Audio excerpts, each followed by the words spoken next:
Je pense que c'est le moment où je me suis rendu compte que vraiment je commençais à bien comprendre la matière, à bien comprendre comment ça fonctionnait et de me dire « Ah, ben, je me sens vraiment juriste ». Les moments d'échange et de partage avec les autres étudiants et puis les professeurs, c'était très riche.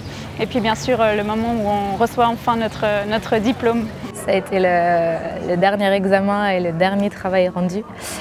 Et là, un sentiment de victoire en fait. De pouvoir rencontrer mes collègues et de pouvoir échanger surtout, échanger à propos des études.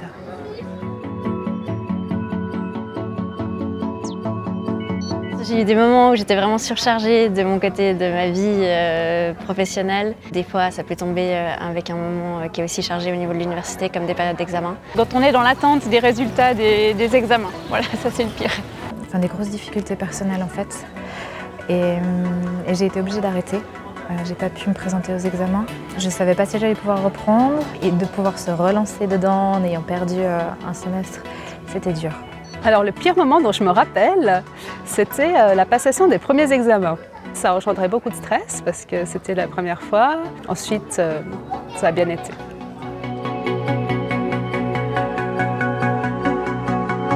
Je pouvais avoir des grandes ressources de travail, de concentration et de motivation pour vraiment continuer. Je me suis surprise à toujours être motivée, module par module, cours par cours, et à toujours apprendre quelque chose. Ce que j'ai appris sur moi-même, c'est que j'ai de la persévérance à revendre. Je pense qu'avec un peu de volonté, on peut accomplir beaucoup de choses. J'étais capable d'entreprendre des choses importantes. J'étais capable de pouvoir changer d'orientation, changer de vie professionnelle. Et ça m'a amené à une grande confiance en moi.